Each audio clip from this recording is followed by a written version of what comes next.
오늘 하나님께서 우리에게 주시는 말씀은 레위기 23장 1절과 2절 말씀입니다. 레위기 23장 1절과 2절 말씀 우리 함께 읽겠습니다. 여호와께서 모세에게 말씀하여 이르시되 이스라엘 자손에게 말하여 이르라. 이것이 나의 절기들이니 너희가 성회로 공포할 여호와의 절기들이니라. 아멘. 7대 절기 중에 세 번째 절기는 무교절이 끝나고 나서 시작되는 초실절입니다. 무교절을 7일 동안 지키고 8일째 되는 날 초실절을 지키게 되는데요. 초실절 때부터 보리 추수가 시작됩니다. 레위기 23장 9절부터 14절 말씀에 보면 여호와께서 모세에게 말씀하여 이르시되 이스라엘 자손에게 말하여 이르라. 너희는 내가 너희에게 주는 땅에 들어가서 너희의 곡물을 거둘 때에 너희의 곡물의 첫 이삭 한 단을 제사장에게로 가져갈 것이요 제사장은 너희를 위하여 그 단을 여호와 앞에 기쁘게 받으심이 되도록 흔들되 안식일 이튿날에 흔들 것이며 너희가 그 단을 흔드는 날에 1년 되고 흠 없는 순양을 여호와께 번제로 드리고 그 소재로는 기름 섞은 고운 가루 10분의 2 에바를 여호와께 드려 화제로 삼아 향기로운 냄새가 되게 하고 전제로는 포도주 4분의 1 흰을 쓸 것이며 너희는 너희 하나님께 예물을 가져오는 그날까지 떡이든지 볶은 곡식이든지 생 이삭이든지 먹지 말지니 이는 너희가 거주하는 각처에서 대대로 지킬 영원한 규례니라 라고 말씀을 하고 있습니다. 초실절은 광야에서 지킬 수 있는 절기가 아닙니다. 그래서 10절 말씀을 다시 보면 이스라엘 자손에게 말하여 이르라. 너희는 내가 너희에게 주는 땅에 들어가서 너희의 곡물을 거둘 때라고 말씀을 하고 있습니다. 광야는 농사를 지을 수 있는 곳이 아닙니다. 그러니 하나님께서 초실절을 지키라는 말씀이 무슨 말씀일까요? 최소한 1년 안에는 가나안 땅에 들어가서 농사를 짓고 그 농사를 지은 것을 가지고 하나님께 감사함으로 제사를 드리는 이 초실절을 지키게 될 것이다 라고 말씀하고 있는 거죠. 즉 하나님께서 그 땅을 반드시 주겠다고 하는 약속의 말씀을 초실절을 가나안 땅에 들어가서 지킬 것을 말씀하고 있다고 하는 것입니다. 하나님께서 가나안 땅을 주시겠다고 하는 말씀은 여러 차례 말씀하셨죠. 출애굽하기 전에도 하나님께서 말씀을 하셨는데요. 출애굽기 6장 1절부터 8절 말씀에 보면 하나님께서 모세를 부르실 때 하신 말씀을 말씀하고 있는데요. 여호와께서 모세에게 이르시되 이제 내가 바로에게 하는 일을 내가 보리라. 강한 손으로 말미암아 바로가 그들을 보내리라. 강한 손으로 말미암아 바로가 그들을 그의 땅에서 쫓아내리라. 하나님이 모세에게 말씀하여 이르시되 나는 여호와이니라. 내가 아브라함과 이삭과 야곱에게 전능의 하나님으로 나타났으나 나의 이름을 여호와로는 그들에게 알리지 아니하였고 가나안 땅 곧 그들이 거류하는 땅을 그들에게 주기로 그들과 언약하였더니 이제 애굽 사람이 종으로 삼은 이스라엘 자손의 신음소리를 내가 듣고 나의 언약을 기억했다라고 말씀합니다. 4절 말씀에 뭐라고 말씀하십니까? 가나안 땅 곧 그들이 거류하는 땅을 그들에게 주기로 그들과 언약하였다. 누구와 언약했습니까? 아브라함과 이삭과 야곱에게 언약하셨다는 거죠. 그런데 5절 끝에 보니까 나의 언약을 기억하고 있다라고 말씀합니다. 이 기억한다는 이 히브리어 원어 단어를 찾아보면 그냥 잊어버리고 있다가 그래 옛날에 내가 그 얘기 했었는데 그런 것을 기억했다는 말이 아니고요. 하나님께서 적극적으로 이 가나안 땅을 주시겠다고 하는 이 약속의 말씀을 반드시 이루겠다라고 하는 의미를 담은 그 단어를 쓰고 있다고 하는 것입니다. 하나님께서는 말씀하신 것을 반드시 이루시는 분이시죠. 말씀을 계속 보면 6절에 그러므로 이스라엘 자손에게 말하기를 나는 여호와라. 내가 애굽 사람의 무거운 짐 밑에서 너희를 빼내어 그들의 노역에서 너희를 건지며 편팔과 여러 큰 심판들로서 너희를 속량하여 너희를 내 백성으로 삼고 나는 너희의 하나님이 되리니 나는 애굽 사람의 무거운 짐 밑에서 너희를 빼낸 너희의 하나님 여호와인 줄 너희가 알지라. 내가 아브라함과 이삭과 야곱에게 주기로 맹세한 땅으로 너희를 인도하고 그 땅을 너희에게 주어 기업을 삼게 하리라. 나는 여호와라 하셨다라고 말씀을 하고 있습니다. 이 말씀을 통해서 모세는 하나님의 말씀에 순종해서 애굽으로 돌아가고 이 말씀을 이스라엘 백성들에게 말했겠죠. 그리고 이 사람들이 출애굽을 통해서 광야로 나오게 됩니다. 하나님의 언약의 말씀이 하나하나 이루어져 가고 있는 것을 이 사람들이 확인하는 그 현장에서 이 사람들 어떻게 했습니까? 조금만 불편하면 먹는 것 때문에, 환경 때문에 다시 애굽으로 돌아가자고 말했던 사람들이었습니다. 그때 하나님께서 어떻게 하셨습니까? 먹을 것이 필요하면 만나를 주시고, 고기가 필요하다면 메추라기를 주시고, 물이 필요하다고 하면 반석을 쪼개어서 거기서 터져 나오는 물을 마시게 하셨습니다. 구름 기둥 불기둥으로 이 사람들을 인도하셨습니다. 그런데 이 사람들 조금만 불편하면 애굽으로 돌아가겠다고, 하나님께서 우리를 죽이시려고 여기까지 인도하셨다고 그런 말을 하지 않았습니까? 그럼에도 불구하고 하나님께서 날마다 이들과 함께 하셨고 이들을 하나님께서 약속하신 그 땅으로 인도하고 계신다라고 말씀을 하고 있는 겁니다. 바로 이 초실절은 하나님께서 이들을 여기까지 인도하셨고 앞으로도 인도하실 것이라고 하는 그 약속의 말씀을 너희가 기억해라 라고 하는 절기로 지키라고 말씀을 해 주셨다고 하는 것입니다. 그런데 초실절에 대해서 앞서도 우리가 말씀을 읽었지만 보통은 추수를 마치고 나서 감사해야 하는 건 아니겠습니까? 그 양에 따라서 내가 얼마나 감사할지를 정하는 것이 마땅할 것 같은데 하나님은 초실절을 지키라고 말씀하면서 보리 추수가 시작할 때에 이 초실절을 지키라고 말씀하고 있다는 것입니다. 10절 말씀을 다시 한번 보면 이스라엘 자손에게 말하여 이르라 너희는 내가 너희에게 주는 땅에 들어가서 너희의 곡물을 거둘 때에 너희의 곡물의 첫 이삭 한 단을 제사장에게로 가져갈 것이요 라고 말씀하고 있습니다. 추수를 마치고 초실절을 지키는 것이 아니라 보리 추수를 시작할 때 그것도 첫 단을 가지고 하나님께 드려라 라고 말씀을 하고 있다고 하는 것입니다. 보통 사람들은 결과를 따져서 그 결과에 따라서 하나님께 감사합니다. 성공했을 때, 시험에 합격했을 때, 내가 기대하는 바가 성취됐을 때 하나님께 감사하지 않습니까? 그런데 내가 기대하는 바에 미치지 못하고 시험에 떨어졌을 때, 성공하지 못했을 때 그래도 하나님께 감사하는 사람들을 사실 찾아보기 쉽지 않다는 것이죠. 하나님은 왜 초실절 이 추수를 마치고 나서 하나님께 제사를 드리라고 말씀하지 않으시고 이 추수를 시작하는 그 단계에서 하나님께 제사를 드리며 감사하라고 말씀을 하시는 걸까요? 하나님께 이 결과물이 어떤 것이냐에 따라서 감사를 할지 말지를 생각하는 사람들에게는 좀 당황스러운 일일지도 모르겠습니다.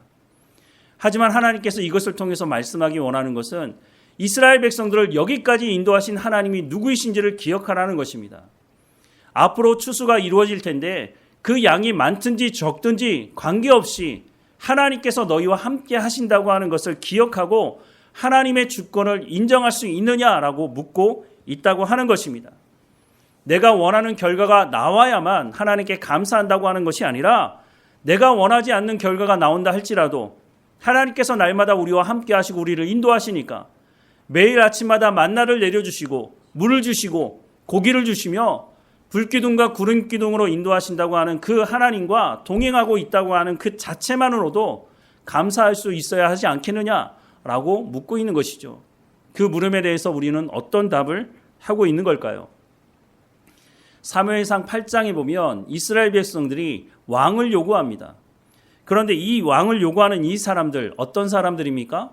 그들의 조상이 출애굽을 경험했고 광야에 나와서 40년 동안 하나님께서 이들과 함께 하셨고 가나안 땅을 정복할 때도 이들이 무슨 전쟁 무기가 좋아서 전략 전술이 좋아서 그 땅을 차지한 것이 아니라 전적인 하나님의 은혜로 그 땅에 정착했던 사람들의 후손들 아닙니까? 물론 이 사람들이 직접 경험하지 않았기 때문에 나는 잘 모르겠다라고 말할지 모르겠지만 이 왕을 요구하는 이 사람들조차도 하나님의 전적인 은혜로 전쟁에서 승리한 것을 경험했던 사람들이었다고 하는 것입니다. 사무엘이 민족의 지도자로 서게 되면서 사무엘이 이스라엘 백성들을 향해서 너희가 우상을 숭배하고 하나님 말씀에 불순종한 것에 대한 회개를 해야 되지 않겠느냐. 그래서 미스바로 사람들을 모으게 됩니다. 그곳에서 이 사람들이 회개하고 하나님께 돌이키려고 했는데 많은 사람들이 모이는 것을 블레셋에 있는 사람들을 보면서 저 사람들이 저렇게 많이 모이는 걸 보니까 전쟁하려고 모이나 보다 라고 생각을 하고 블레셋 사람들은 전쟁을 준비하고 이 미스바로 오게 된 것입니다. 어쩔 수 없이 전쟁을 하게 됐죠. 그런데 회개하려고 모인 사람들과 전쟁을 준비하고 온 사람들이 전쟁을 하게 되면 누가 이기겠습니까? 당연히 블레셋 사람들이 이기지 않겠습니까? 그런데 이 전쟁에서 하나님께서 전적인 은혜로 블레셋과의 전쟁에서 이기게 하십니다. 이것을 기억하기 위해서 사람들은 에베네셀이라고 하는 돌을 세우고 거기에 에베네셀이라고 하는 말을 새기게 됩니다. 돌에 에베네셀이라고 하는 말을 새긴 이유가 뭘까요? 에베네셀이라는 뜻은 하나님이 여기까지 우리를 인도하셨다는 것입니다. 이 전쟁은 우리가 승리한 것이 아니라 하나님께서 하나님의 은혜로 말미암아 우리를 승리케 하셨다라고 하는 것을 분명히 말해주는 것이죠. 그리고 돌에 이것을 새긴 것은 우리만 이것을 기억할 것이 아니라 우리의 후손들도 이 말씀을 반드시 기억해야 된다라고 해서 돌에 에베네셀이라는 글을 새기게 된 것입니다. 그런데 이 사람들이 상황이 조금 바뀌게 되자 어떤 상황이 바뀌게 됐느냐? 사무엘은 나이가 많아 늙었고 그 아들들을 사사로 세웠는데 이 아들들이 공정한 재판을 하지 않고 뇌물을 먹고 재판을 하게 된 겁니다. 그러니까 사람들이 사무엘을 찾아와서 우리도 우리의 왕이 필요하다라고 요구를 했다는 것이죠. 그때 하나님 뭐라고 말씀을 하시느냐 하면 사무엘상 8장 7절에서 8절 말씀해 보면 여호와께서 사무엘에게 이르시되 백성이 내게 한 말을 다 들으라. 이는 그들이 너를 버림이 아니요 나를 버려 자기들의 왕이 되지 못하게 함이니라. 내가 그들을 애굽에서 인도하여 낸 날부터 오늘까지 그들이 모든 행사로 나를 버리고 다른 신들을 섬긴 같이 내게도 그리하는도다 라고 말씀을 하고 있습니다. 왕을 요구하는 이 사람들은 전적인 하나님의 은혜로 전쟁에서 승리를 맛본 사람들이었다고 하는 것입니다. 그럼에도 불구하고 군사력을 동원할 수 있는 주변의 나라의 왕들이 있는 것처럼 우리도 그 왕이 필요하다고 요구했다고 하는 것입니다. 이것은 하나님을 버리고 인간 왕을 세워서 자기들의 싸움을 싸워줄 왕을 세우겠다고 하는 것이었습니다. 하나님의 전적인 은혜를 경험함에도 불구하고 상황이 조금 바뀌었다고 해서 자기에게 이익이 되지 않는다고 생각을 하니까 언제 그러냐는 듯이 하나님의 그 은혜를 버려버린 사람들이었다고 하는 것입니다. 여기까지 하나님께서 우리를 인도하셨다고 하는 그 감사를 잃어버리지 않겠다고 에베네셀이 쓰여있는 돌까지 세웠던 사람들이지만 상황이 바뀌면 언제 그러냐는 듯이 지금 나에게 유익이 되지 않으니까 우리는 인간왕이 필요하고 하나님이 아닌 다른 신을 섬기겠다라고 말하고 있다고 하는 것입니다. 초실절을 지키라고 하는 것은 이런 유혹에 빠지지 않도록 하기 위해서 지키라고 하는 것입니다. 매년 초실절이 다가올 때마다 나는 하나님의 주권을 인정하고 있는가? 아직 추수의 결과가 이루어지지 않았지만 추수를 시작하면서 하나님께서 이 모든 것을 통치하시고 다스린다고 하는 이 고백을 하고 있는가라고 하는 물음에 답을 해야 한다고 하는 것이죠. 하나님께서 이 초실절을 지키라고 하면서 많은 것을 요구하는 것도 아닙니다. 좀 전에 봤던 말씀에 보면 곡물의 첫 이삭 한 단을 드리라고 말하고 있습니다. 이삭 한 단 얼마나 되는 것입니까? 아주 조그만 것이지만 일종의 11조를 하나님께 드리라고 말하는 것입니다. 10의 1조는 하나님의 것이고 10의 9조는 이제는 내 겁니다 라고 말을 하라고 11조를 드리라고 말씀하는 것이 아니라고 하는 것입니다. 예수님은 재물과 하나님과 재물을 겸하여 섬길 수 없다고 말씀합니다. 그런데 사람들은 그렇게 말하고 있지 않죠. 우리는 하나님과 재물을 겸하여 섬길 수 있다고 말을 합니다. 그것은 물질에 대한 탐욕 때문에 그렇게 말하는 것이죠. 하나님을 온전히 섬기기 위해서 하나님과 재물을 겸하여 섬길 수 없다고 하나님 말씀하심에도 불구하고 우리는 그 말에 동의하지 않고 있다고 하는 것입니다. 열심히 일해서 내가 번 것이니 이것은 내 것이라고 말하니 곡식 한 단조차도 하나님께 드릴 마음이 없다고 하는 것입니다. 그럼 우리의 마음 가운데 물질의 노예가 되지 않도록 하나님께서 안전장치를 우리 가운데 두기 위해서 하나님께 곡식 한 단을 드리라고 말씀을 하는 것이죠.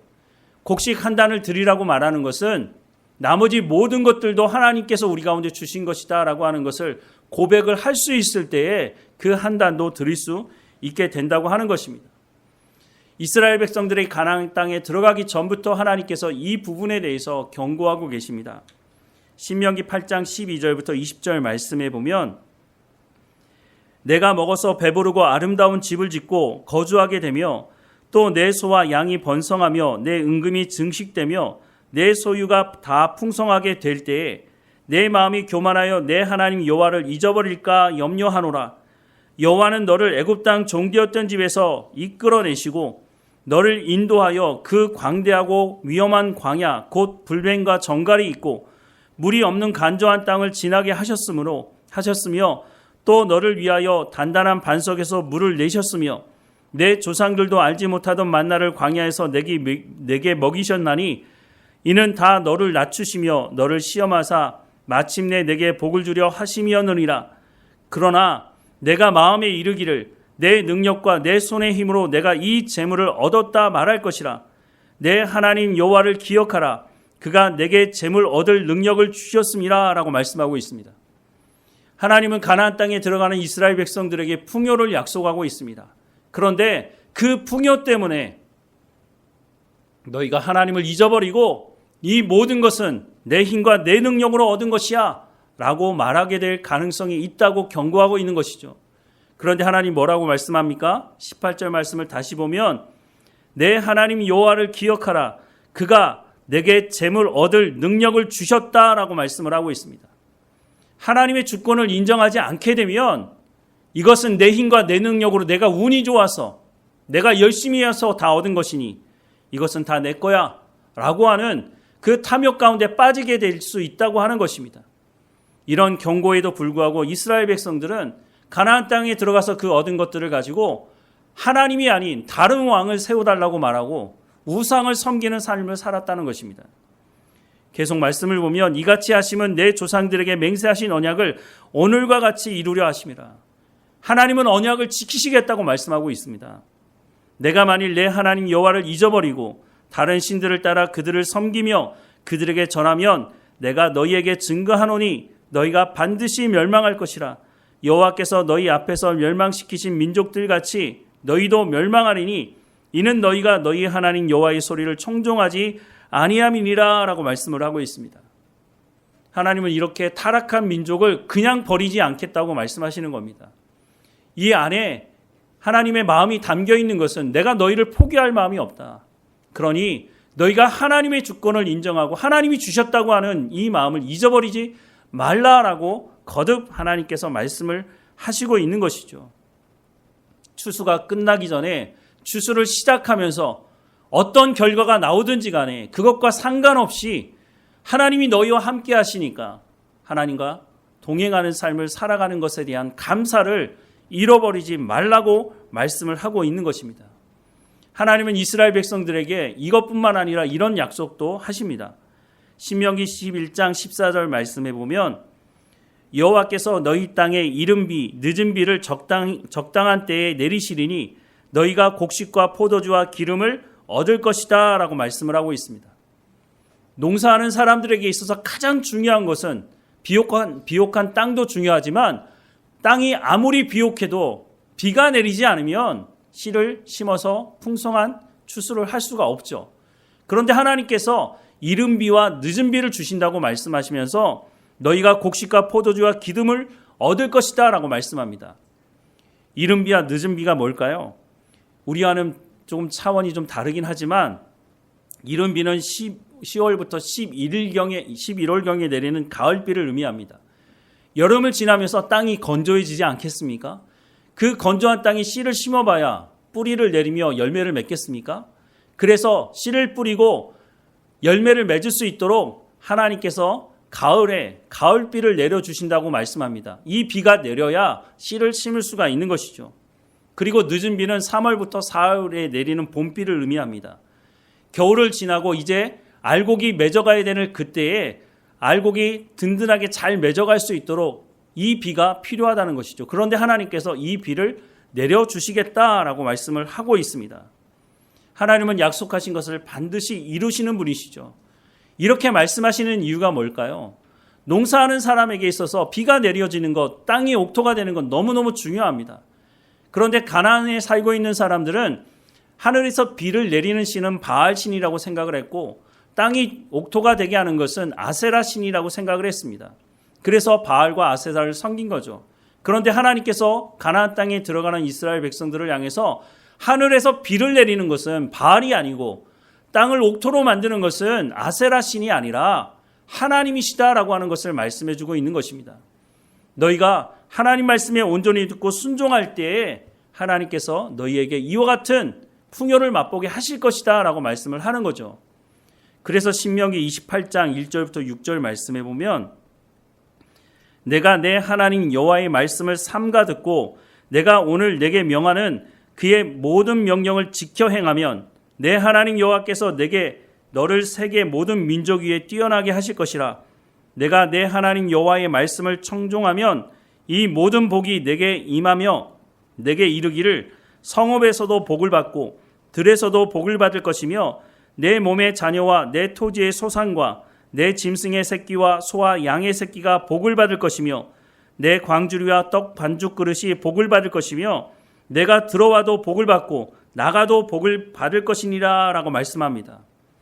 4절 말씀에 뭐라고 말씀합니까? 내 토지의 소산이 복을 받게 될 것이다 라고 말씀합니다. 하나님께서 이른 비와 늦은 비를 내려주시겠다고 말씀하는 것입니다.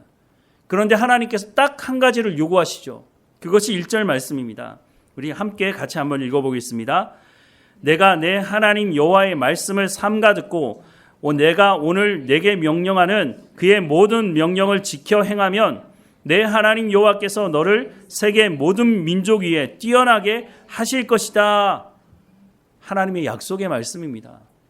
하나님께서 풍성한 것을 주시겠다고 약속하시면서 이 약속의 말씀을 하시는 이유는 뭘까요? 하나님께서 아무 조건 없이 이른 비와 늦은 비를 주시고 풍요를 주신다면 이스라엘 백성들 어떻게 될까요? 앞서서 우리가 신명기 8장 말씀을 보지 않았습니까? 그때 그 많은 풍요를 누리게 될 때에 이 사람들이 뭐라고 얘기한다고요? 이거는 하나님 주신 것이 아니야. 이거는 내가 열심히 노력해서 내 힘과 내 능력으로 다 얻은 것이야 라고 말하게 될 것이라고 하나님 경고하고 있습니다. 그런데 그 결과가 어떻게 됩니까? 하나님을 버리고 우상을 섬기는 탐욕 가운데 빠지게 된다고 하는 것입니다. 하나님께서 하나님의 말씀을 지켜 행하라고 말씀하시는 것은 하나님을 위해서 하시는 말씀이라기보다는 바로 우리가 탐욕 가운데 빠지지 않도록 하기 위해서 하나님이 누구이신지를 기억하고 하나님 말씀에 순종해야 우리가 이 탐욕으로 죄를 지으며 하나님과 관계가 끊어지지 않을 수 있기 때문이라고 말씀을 해주고 있는 것입니다. 초실절은 결과를 보고 나서 하나님께 감사하는 것이 아니라 결과를 보지 않고 이제 막 추수를 시작하는 그 단계부터 이 모든 것은 하나님의 은혜입니다. 이 모든 것은 하나님의 주권 아래에 있습니다. 그래서 내 힘과 내 능력으로 이것을 얻은 것이 아니라 하나님께서 나와 함께 하시기 때문에 하나님의 은혜로 내가 이것을 얻은 것입니다 라는 고백을 할 수 있도록 하나님께서 우리 가운데 배려 차원으로 초실절을 지키라고 말씀을 하시고 있다고 하는 것이죠. 우리 주변에 보면 우리보다 훨씬 더 뛰어난 능력을 가지고 있는 사람들을 보게 됩니다. 성경을 보자면 5달란트, 2달란트 가진 사람들이 우리 주변에 있죠. 저도 그런 사람들을 보면서 하나님 왜 저에게는 이런 달란트를 주시지 않았습니까? 이왕 주실 거면 더 많은 달란트를 주셨으면 제가 하나님께 더 잘할 텐데 이런 생각을 할 때가 있습니다. 그런데 때로는 그렇게 많은 달란트를 가지고 많은 재능을 가지고 있는 사람들이 자기의 배만 위해서 노력하고 거기서 더 나가서 더 많은 것을 얻기 위해서 불법을 행하고 수단과 방법을 가리지 않는 삶을 살아가는 것을 보면서 내가 많은 것을 갖지 않는 것이 오히려 더 감사할 일이 아닌가 하는 생각도 해보게 됩니다. 때로는 하나님께서 저를 목회자를 부르셨을 때 하나님 저한테는 왜 더 설교를 잘할 수 있는 제 주변에 보면 정말 뛰어난 능력을 가지고 있는 달란트를 가지고 있는 목회자들이 있습니다. 그런 분들을 보면서 하나님 왜 저한테는 목회자를 부르시면서 저와 같은 능력을, 저와 같은 달란트를 왜 주시지 않았습니까? 이런 기도를 할 때가 있습니다. 그런데 또 한편으로는 그들에 비해서 적은 달란트를 가지고 있는 제 자신을 보면서 하나님을 의지할 수밖에 없다는 것을 보게 됩니다. 그래서 더 하나님께 엎드리고, 하나님, 난 이런 게 부족하니까 하나님께서 채워주지 않으시면, 하나님 나를 인도하지 않으시면 내가 목회할 수 없습니다 라고 고백할 수밖에 없다고 하는 것입니다. 언젠가 하나님 부르시면 하나님 앞에 쓰게 되겠죠. 그때 하나님께서 제 열매가 어떤 열매인지를 보여주시겠죠. 아직은 그 열매가 무엇인지 모르겠습니다. 정말 잘 맺고 있는 건지 때로는 고민하기도 되지만, 하나님께서 부르셨으니 하나님 나를 붙들어 달라고, 하나님 인도해 달라고 하나님을 기대하면서 매일매일의 삶을 살아가고 있는 것이죠. 저는 제 자신에 대해서 기대하지 않습니다. 하나님을 기대합니다. 하나님께서 나를 부르셨기 때문에 하나님을 기대하며 살아가는 것이죠. 나를 기대한다면 내 것을 자랑하게 되겠죠. 내가 이 정도 있으니까 내가 이렇게 하는 것이야 라고 말하는 이스라엘 백성들처럼 저도 똑같이 그런 말을 하고 말 것이라고 하는 것입니다. 다시 한번 제 자신에게도 묻는 것이죠. 정말 하나님의 주권을 인정하고 있는가? 하나님께 정말로 감사하고 있는가? 여기까지 하나님께서 인도하셨는데 그 은혜에 대해서 정말로 감사하고 하나님을 기대하면서 하나님께서 앞으로도 내 삶을 이끄실 것을 인정하며 감사하며 살아가고 있는가라고 하는 질문을 다시 한번 해보는 것이죠. 조금 전에 봤던 신명기 28장 말씀을 다시 한번 볼까요? 내가 내 하나님 여호와의 말씀을 삼가 듣고 내가 오늘 내게 명령하는 그의 모든 명령을 지켜 행하면 내 하나님 여호와께서 너를 세계 모든 민족 위에 뛰어나게 하실 것이다 라고 말씀합니다. 누가 나를 그렇게 하신다고요? 하나님이 그렇게 하신다고 말씀합니다. 하나님이 주신 달란트도 있지만 하나님 앞에 순종할 때, 하나님 앞에 전적으로 하나님의 주권을 인정하고 하나님과 동행하는 삶을 살아갈 때에 하나님께서 그렇게 하신다고 말씀합니다. 내가 내 하나님 여호와의 말씀을 청종하면 이 모든 복이 내게 임하며 내게 이르리니 성읍에서도 복을 받고 들에서도 복을 받을 것이며 내 몸의 자녀와 내 토지의 소산과 내 짐승의 새끼와 소와 양의 새끼가 복을 받을 것이며 내 광주리와 떡 반죽 그릇이 복을 받을 것이며 내가 들어와도 복을 받으며 복을 받고 나가도 복을 받을 것이니라 라고 말씀합니다. 이것은 하나님의 약속의 말씀입니다. 하나님의 주권을 인정하고 하나님 말씀에 순종할 때에 우리가 이 결과를 맛보게 될 수 있다고 하는 것이죠. 탈무드에 이런 말이 있습니다. 세상에서 가장 지혜로운 사람은 배우는 사람이고 세상에서 가장 행복한 사람은 감사하는 사람이다 라는 말이 있습니다. 우리는 하나님께 얼마나 감사를 하고 있습니까? 이 초실절이 마치고 연결되는 절기가 칠칠절입니다. 칠칠절, 초실절을 시작하고 난 이후에 7주가 지난 그 다음날 50일이 되는 때에 지키는 절기가 칠칠절입니다. 그래서 오순절이라고 말하기도 하죠.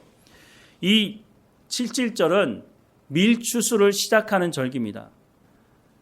초실절은 보리를 추수하면서 시작하면서 지키는 절기고 밀을 추수하며 시작하는 절기가 바로 이 칠칠절입니다. 우리가 이 칠칠절을 기억하면서 맥주 감사주일을 지키고 있습니다. 물론 맥주 감사주일과 칠칠절은 시기가 다릅니다. 지난주에도 말씀을 드렸는데요. 우리가 이 시기가 다른 이 맥주 감사주일을 지키는 이유는 구약에서 말씀하는 절기들은 다 예수 그리스도가 오실 것에 대한 그림자 역할을 하는 것이고 예수님이 이 땅에 오셔서 십자가에 못 박혀 죽으시고 부활하심으로 완성하셨기 때문에 우리가 구약에서 말하는 그 칠칠절과 똑같은 절기는 지키지 않습니다. 그런데 맥주 감사주일이라고 하는 것을 우리가 만들어서 이 절기를 지키는 이유는 하나님께서 전적인 은혜로 우리를 인도하셨다고 하는 것, 우리를 구원하셨고 우리를 여기까지 인도하셨다고 하는 것을 기억하기 위해서 상반기를 결산하면서 맥주 감사주일을 지키는 것이고 하반기에는 추수 감사주일로 지키는 것입니다. 구약시대에 말씀하셨던 그 절기 그대로 지키지는 않습니다. 왜냐하면 예수님께서 완성하셨기 때문에 그 의미가 무엇인지를 우리가 기억하며 하나님의 주권을 인정하고 하나님께서 우리 가운데 베푸신 그 은혜를 감사하는 절기로 지키고 있다고 하는 것이죠. 이 칠칠절 무엇보다 오순절 성령이 강림하심으로 교회가 시작된 그때입니다. 그래서 우리가 이 7.7절을 가지고 맥주 감사의 주일로 지키는 것은 교회에게 있어서도 중요한 의미라고 생각이 듭니다. 이 7.7절을 레위기 23장에서 지키라고 말씀을 쭉 하고 있는데요. 그 말씀 마지막에 이런 말씀을 하고 있습니다. 22절 말씀인데요. 우리 같이 한번 읽어보겠습니다. 너희 땅에 곡물을 벨 때에 밥 모퉁이까지 다 베지 말며 떨어지는 것을 줍지 말고 그것을 가난한 자와 거류민을 위하여 남겨두라. 나는 너희의 하나님 여호와이니라 라고 말씀을 하고 있습니다. 추수와 관련된 말씀으로 보여지긴 하는데 이게 7.7절을 지키는 것과 무슨 관계가 있나 하는 생각이 들기도 합니다. 그런데 이것은 초실절을 말씀을 드리면서도 말씀을 드린 것과 연결이 되는데요. 하나님의 주권을 인정하느냐라고 말씀을 하고 있는 것입니다. 초실절을 지킬 때 어떻게 지키라고 말씀하셨습니까? 첫 이삭 한 단을 하나님께 드리라고 말씀하고 있습니다. 그것과 연결되는 것입니다. 추수를 하면서 떨어지는 이삭이 있죠. 그 이삭을 거두지 말라는 것입니다. 누구를 위해서? 가난한 사람들을 위해서, 그 땅에 거류하는 이방인들, 그 사람들이 먹고 살 수 있도록 그것을 남겨두라라고 말씀을 하는 것입니다. 그런데 이렇게 하기 위해서는 하나님의 주권을 인정하지 않고는 이것은 하나님께서 내게 주신 것이니 내가 하나님의 선물로 받는다고 생각하는 것을 인정하지 않으면 하나님께 곡식 한 단도, 떨어진 이삭도 남겨둘 수가 없다는 것입니다. 이것은 하나님의 주권을 인정하라는 것입니다. 그래서 이것을 나누라고 말씀을 하는 것이죠. 고린도후서 9장 6절부터 15절 말씀에 보면 사도 바울이 이 말씀을 적용을 어떻게 하는지를 말씀을 하고 있는데요. 말씀을 보면 이것이 곧 적게 심은 자는 적게 거두고 많이 심은 자는 많이 거둔다 하는 말이로다. 각각 그 마음에 정한 대로 할 것이요 인색함으로나 억지로 하지 말지니 하나님은 즐겨내는 자를 사랑하시느니라. 하나님이 능히 그 모든 은혜를 너희에게 넘치게 하시나니 이는 너희로 모든 일에 항상 모든 것이 넉넉하여 모든 착한 일을 넘치게 하려 하심이라. 기록된 바 그가 흩어 가난한 자들에게 주었으니 그의 의가 영원토록 있느니라 함과 같으니라. 심는 자에게 씨와 먹을 양식을 주시는 이가 너희 심을 것을 주사 풍성하게 하시고 너희의 의의 열매를 더하게 하시리니 너희가 모든 일에 넉넉하여 너그럽게 연보함은 그들이 우리로 말미암아 하나님께 감사하게 하는 것이라. 이 봉사의 직무가 성도의 부족한 것을 보충할 뿐 아니라 사람들이 하나님께 드리는 많은 감사로 말미암아 넘쳤느니라. 이 직무로 증거를 삼아 너희가 그리스도의 복음을 진실히 믿고 복종하는 것과 그들과 모든 사람을 섬기는 너희의 후한 연보로 말미암아 하나님께 영광을 돌리고 또 그들이 너희를 위하여 간구하며 하나님이 너희에게 주신 지극한 은혜로 말미암아 너희를 사모하느니라. 말할 수 없는 그의 은사로 말미암아 하나님께 감사하노라 라고 말씀하고 있습니다. 이 말씀은 예루살렘 교회 성도들이 경제적으로 어려움 당할 때에 바울이 개척한 교회들에게 우리가 예루살렘 교회 한 형제된 이 예루살렘 교회 성도들을 도와야 하지 않겠느냐? 그래서 헌금하도록 독려를 한 것이죠. 그런데 고린도 교회는 헌금을 하겠다고 말해놓고 헌금을 하지 않은 것입니다. 그래서 너희가 왜 이 헌금을 하기로 해놓고 왜 예루살렘 교회 성도를 돕는 일에 참여하지 않느냐라고 하면서 말을 하는 것인데 6절부터 말씀을 다시 보면 이것이 곧 적게 심는 자에게는 자는 적게 거두고 많이 심는 자는 많이 거둔다 하는 말이로다. 각각 그 마음에 정한 대로 할 것이요 인색함으로나 억지로 하지 말지니 하나님은 즐겨내는 자를 사랑하시느니라 라고 말씀합니다. 바울이 고린도 교회에게 강요하는 것이 아닙니다. 내가 강요해서 내는 것은 하나님 기뻐하지 않으신다. 그런데 너희가 자원함으로 헌금하겠다고 말하지 않았느냐? 그러면 그것을 이제는 지켜서 하나님의 마음을 기쁘게 하라는 것입니다. 그러면서 앞서 8장에 마게도냐 교회에 대한 예를 들고 있는데요. 고린도후서 8장 1절부터 5절 말씀해 보면 형제들아 하나님께서 마게도냐 교회들에게 주신 은혜를 우리가 너희에게 알리노니 환난의 많은 시련 가운데서 그들의 넘치는 기쁨과 극심한 가난이 그들의 풍성한 열보를 넘치도록 하게 하였느니라. 내가 증언하노니 그들이 힘대로 할 뿐 아니라 힘에 지나도록 자원하여 이 은혜와 성도 섬기는 일에 참여함에 대하여 우리에게 간절히 구하니 우리가 바라던 것뿐 아니라 그들이 먼저 자신을 주께 드리고 또 하나님의 뜻을 따라 우리에게 주었도다라고 말씀을 하고 있습니다. 저는 이 말씀을 볼 때마다 복된 말씀 교회 성도들을 칭찬하지 않을 수가 없습니다.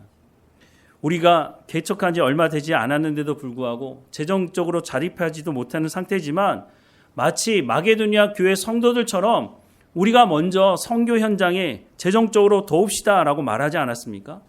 그렇게 해서 시작한 지가 벌써 1년이 됐습니다.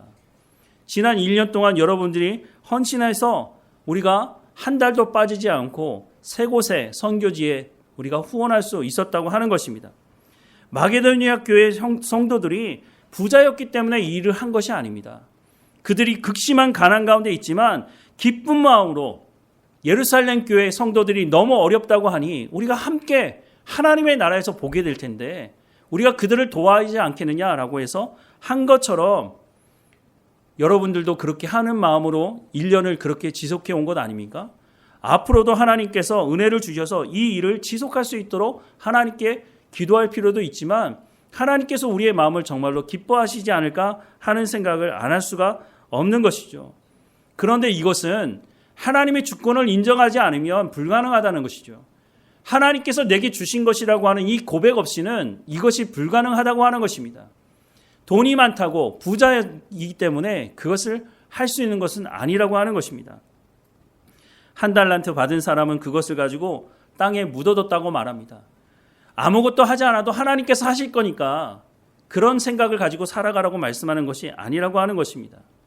하나님께서 주신 것에 대해서 그것이 아무리 작은 것이라 할지라도 심는 자에게 하나님께서 먹을 것과 심을 씨를 주셨다고 말씀하지 않습니까? 10절 말씀을 다시 보면 심는 자에게 씨와 먹을 양식을 주시는 이가 너희 심을 것을 주사 풍성하게 하시고 너희 열매를 더하게 하실 것이다 라고 분명히 말씀하고 있지 않습니까?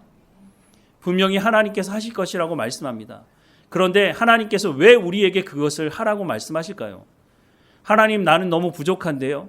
내가 가진 것이 없는데 왜 하나님 나한테 그렇게 하라고 말씀하십니까? 말할 수도 있겠죠.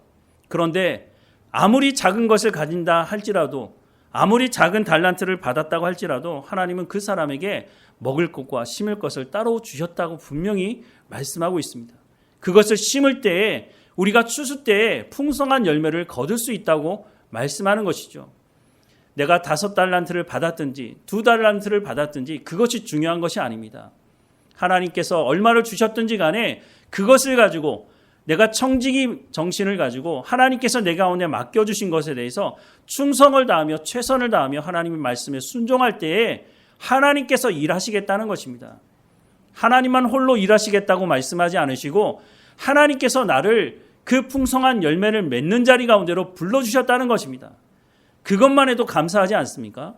하나님 주신 것을 하나님 것입니다 라고 인정하면서 하나님의 방법대로 사용할 때에 그것을 심는 곳에 심을 때에 풍성한 열매를 하나님께서 맛보게 해주시겠다고 말씀합니다.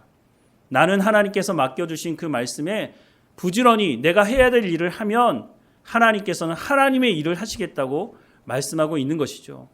사랑하는 여러분, 우리가 영원한 하나님의 나라에 가게 될 것입니다. 언젠가는 하나님 앞에 서지 않겠습니까? 그때 하나님께서 그것에 대한 결산을 하시겠죠. 5달란트 받은 사람은 5달란트를 남겼다고 말할 것이고 2달란트 받은 사람은 밖으로 바로 나가서 장사해서 2달란트 남겼다고 말하겠지만 혹 우리 중에 1달란트 받은 것에 대한 불평을 하면서 그것을 땅에다 묻어두고 나는 받은 게 적으니까, 나는 가난하니까, 나는 능력이 없으니까 그렇게 말함으로 말미암아 아무것도 남기지 못하고 추수를 못해서 밖에 쫓겨나 어둠 가운데 처하는 일이 일어나지 않도록 하나님께서 우리 가운데 구약시대에 말씀하시는 초실절과 이 77절을 통해서 하나님 주실 것에 대한 기대를 하며 먼저 감사하라고 말씀하고 있습니다. 먼저 감사하라는 말 안에 무엇이 포함되어 있습니까? 앞으로도 하나님과 감사하며 하나님 이끄시는 삶을 살아가겠다고 하는 하나님의 주권을 인정하는 것이 있다고 하는 것입니다.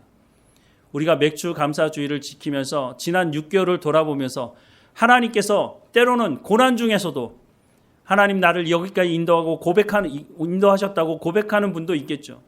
또 이런 일들을 하나님 해결해 주셔서 감사하다고 하나님께 고백하는 분도 있을 것입니다.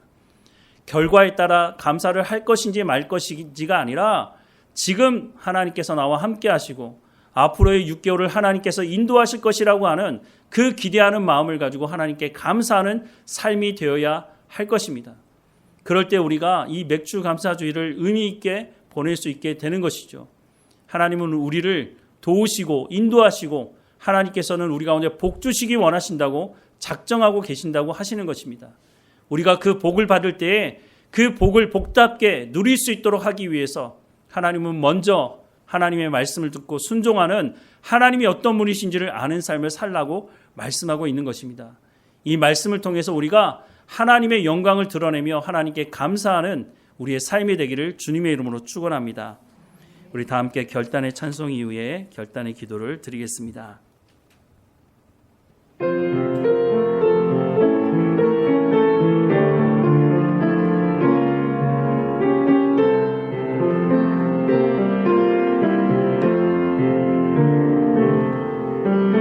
이 말씀 따라 사는 동안 지치지 않게 하시고 이 말씀 따라 사는 동안 주님 나라 이루소서.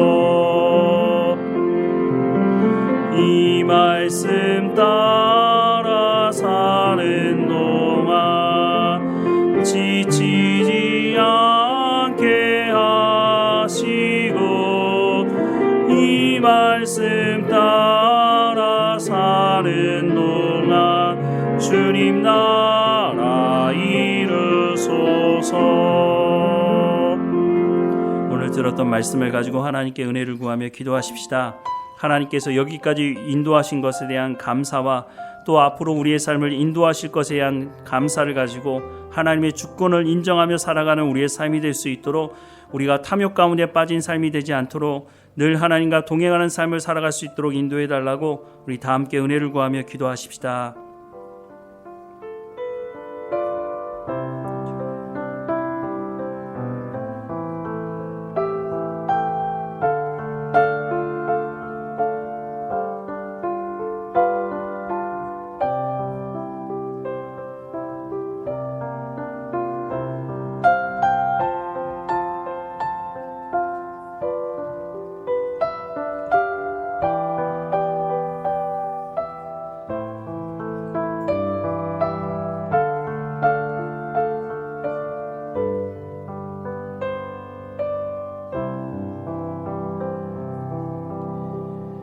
사랑과 은혜가 풍성하신 하나님 여기까지 우리를 인도해 주셔서 감사합니다.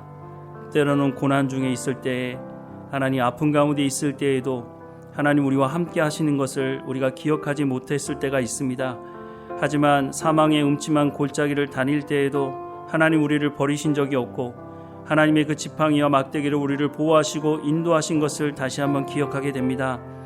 하나님 우리를 인도해 주시는 하나님과 날마다 동행하게 하시고 하나님 주시는 그 놀라운 은혜의 감사를 잃어버리지 않게 하시고 하나님의 주권을 인정하고 하나님이 우리의 삶을 주관하시고 인도하신다고 하는 그 고백이 우리의 입술의 고백일 뿐만 아니라 삶의 고백이 될 수 있도록 은혜를 허락해 주옵소서. 우리의 육체의 건강함도 하나님 지켜주시고 우리 가운데 허락한 이 모든 것을 통해서 하나님의 영광이 드러날 수 있도록 내 배를 채우기 위한 삶이 아니라 하나님께서 우리를 통해서 이웃을 살리라고 말씀하시는 그 생명의 말씀을 따라서 우리가 하나님의 말씀에 온전히 순종하며 살아갈 수 있도록 인도해 주옵소서. 심는 자에게 씨와 먹을 양식을 주시는 하나님께서 더 풍성한 열매를 맺게 하실 것을 기대합니다. 하나님이 우리가 이 말씀대로 순종하게 하시고 모든 성도들의 삶 가운데 풍성한 열매가 맺어지게 하셔서 주님 부르시는 그 날에 착하고 충성된 종이라고 주의 잔치에 참여하라고 말씀하시는 그 말씀을 들을 수 있도록 우리에게 맡겨진 모든 부르심에 합당한 삶을 살아갈 수 있도록 삶의 현장 가운데 주님 은혜를 베풀어 주시고 하나님의 약속의 말씀을 온전히 믿고 순종하며 살아가는 모든 성도들의 삶이 될 수 있도록 하나님 인도해 주옵소서. 늘 우리와 함께 하시고 우리를 인도하시는 하나님께 감사드리고 예수 그리스도 이름으로 기도드립니다. 아멘.